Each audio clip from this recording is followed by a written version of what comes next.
Bulls do indeed still suck. Yes, they still suck. The Chicago Bulls down by 19 points at halftime. They did score 50 points in the half, so shout out to them there. Bulls right now shooting the ball 41% from the field, not terribly bad in any stretch of the imagination. Where the Bulls are getting killed at right now is on the boards. They're being out rebounded by 8 already in the first half of this game, and that's something that's just killing the Bulls right now. They're getting turnovers.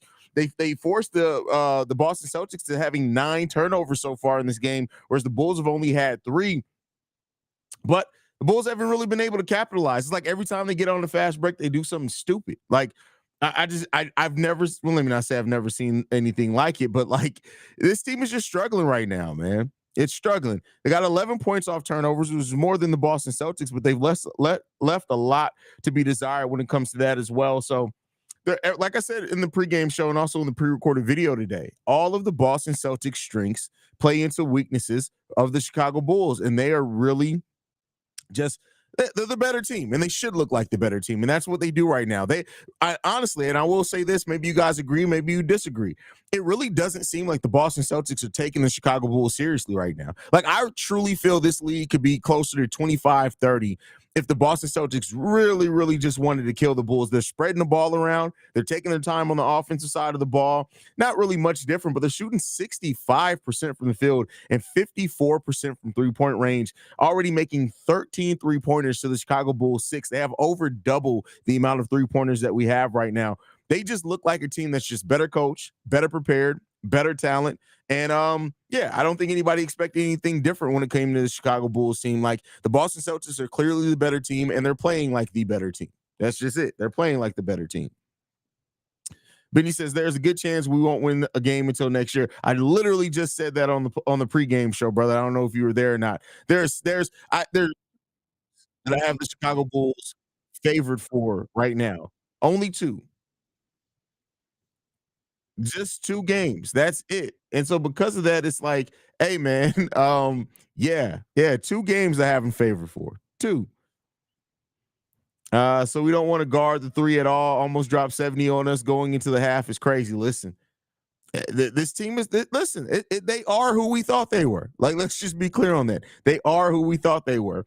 Remember back in the days when Andre was a franchise center and all of our trash big men who were backups would always have a field day against him. Now you see why he's a backup center.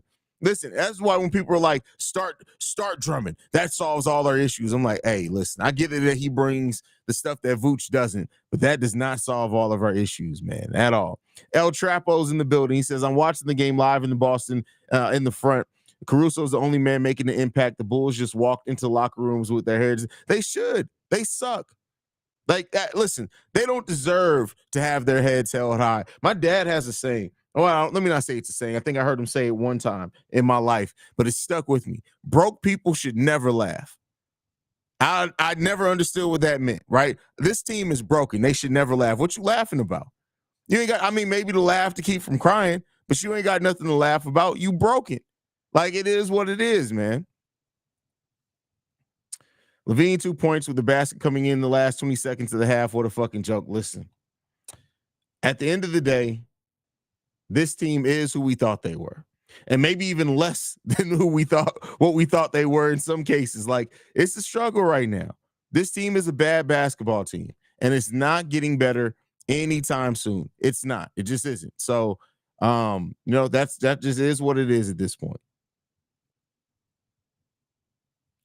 Not a bad game so far. Just because we're not down by 30 like we should doesn't mean this is not a bad game. This is ugly, bro. This is the Boston Celtics are literally getting whatever. You know what? This is like when you're the big cousin and the little cousins play fighting with you, and you just put your head on their head and just let them swing until they get tired.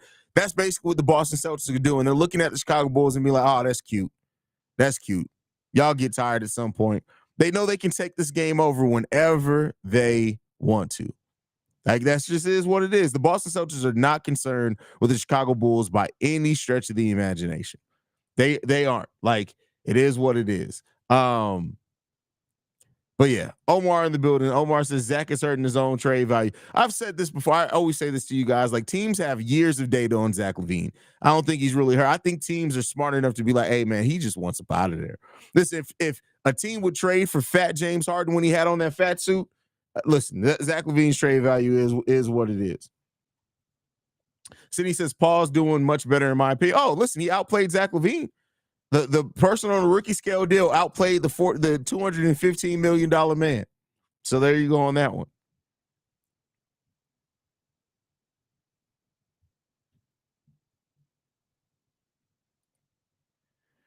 I thought he said broke people should never laugh. I was like, damn. No, he did say that. I just changed it to broken people because these players are broken. But yeah, it's broke people should never laugh. There's a broke people should never smile, which is even worse. It was one of the two. But yeah.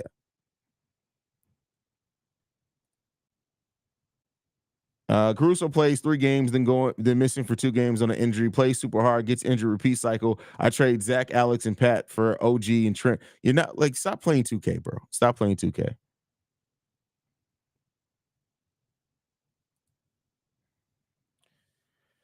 Mr. Hill says, I don't want to white knight for DeMar, but y'all out of pocket. Is there a lot to be desired? Yes, but our offense literally lives and dies with DeMar, which isn't good, but it is what we got for real. I'd say we've moved away from this offense living and dying by DeMar DeRozan because DeMar's had some terrible games. And listen, when you on the season have a game where you're negative 31 and negative 29, and so far in this game, what he's negative 11. I'm sorry, you can white knight for DeMar DeRozan all you want, but even in your white knighthood, come to the realization that DeMar DeRozan, while he scores a lot of points, he's had a negative point differential 13 out of his 15 years. You know what that means? The teams outscore while he's on the court. So yeah, he scores and it's going to look pretty at times, absolutely pretty. But wins it doesn't necessarily translate to there, my guy. But hey.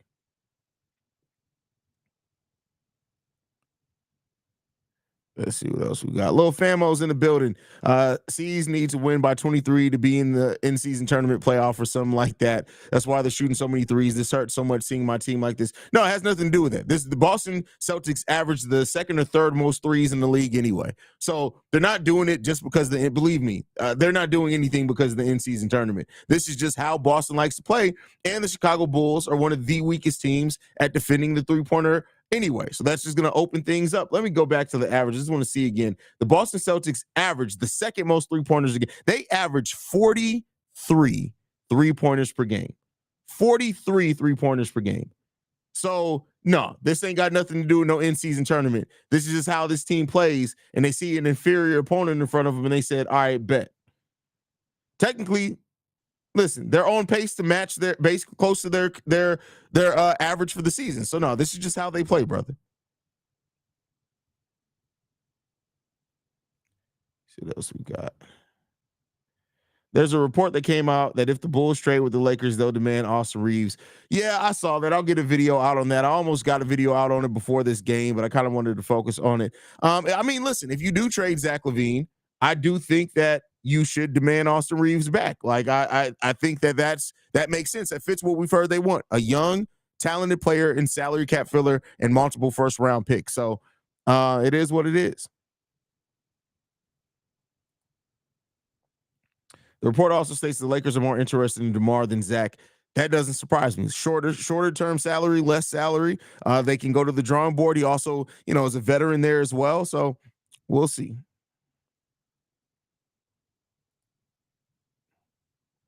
Find it so funny that these motherfuckers haven't even noticed that Boston Celtics are small at the center. They do. They don't. You can notice something all day long, but if you don't know how to go about taking advantage of it, it's not going to lead you anywhere. So that's just is what it is. Nothing is working for this team. We can't just play through Vooch. LaVine and DeMar ISO just isn't working anymore. We got to stop with that. This team doesn't isolate a lot. They isolate less than 5% of the time, which is below league average now. So it's not isolation. It looks. Here's the thing, and I want to point this out as well. A lot of this looks like isolation at times when it's not, and that's because players don't move without the ball. So it looks like a player's just sitting out there doing everything because everybody else is watching them. I don't think we run as much isolation as what some people have you believe. When Alex Caruso is the only one out there who really goes and moves without the ball consistently, it's going to look like that. It's definitely going to look like that.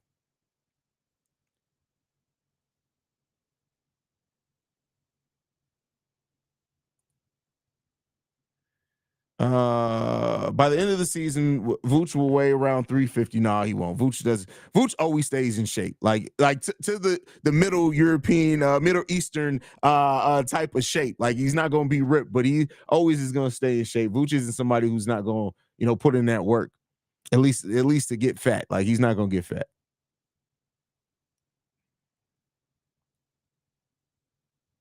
Who are you correcting, Prove? What happened? What's going on here? Who's proved me wrong getting that? Somebody must have pissed him off.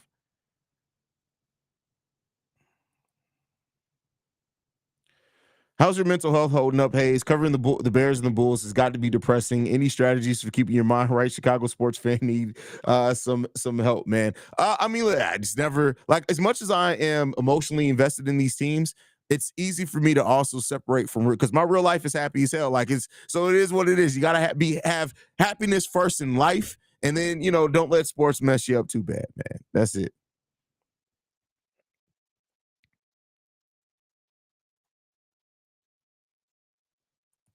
Christian Jones says Mark Cuban is selling the majority stake of the Mavs for 3.5 billion. Jerry should do the same thing, get 5 billion. He's not going to do it. He's too stubborn. He's too stubborn.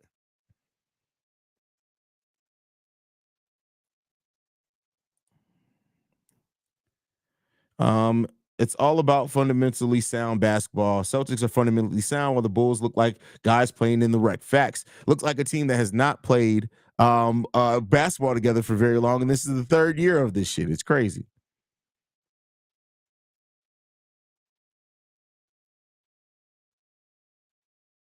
Joe the blacksmith chips in. That's rad. Make your life right, and your mind is resilient. And that's what it comes down to. That's what it comes down to.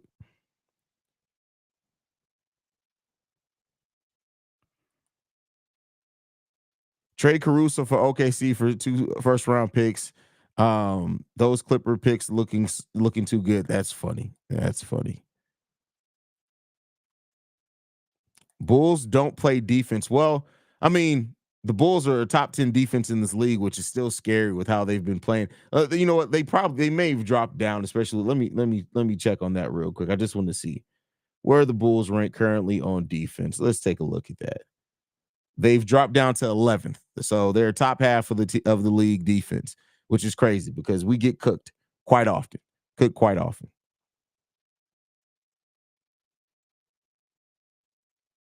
Reginald Short says just waiting on the season to be over with. That's crazy that we're at this place already. Me and Pat were actually talking about that. It's like we it currently feels like we're 65 games into the season, like maybe like 45 games into the season, where the trade deadline is quickly approaching. You're just like, hey man, this season's about to be over soon. Let's get through this All-Star break. Like it is what it is, man. Big C says this is just depressing. Listen, it is like once I realized how this Bulls team was going to play in the lack of heart, it helped remove the expectation. After I had that initial rant, I'm sure a lot of you guys got to see. That removed a lot of it for me, man. I was able to get a lot of the frustration off, a lot of the grievances, let a lot of the little stuff go. And at this point now, I'm just watching this team, trying to evaluate and having fun with you guys, man. That's what it is. Are you surprised Justin Lewis? Whoa, what happened there? Are you surprised Justin Lewis is struggling with the shooting? Yeah, because well, no, I'm not surprised because he's coming back from an ACL injury. We've seen players take a year, full year, to get back from an ACL injury. So we'll see on that one. But all right, guys, I'll be back post game show. They're about to come back from the half. Make sure you guys are tuned in. Hit the subscribe button if you're not subscribed. See red, go Bulls. Love you guys.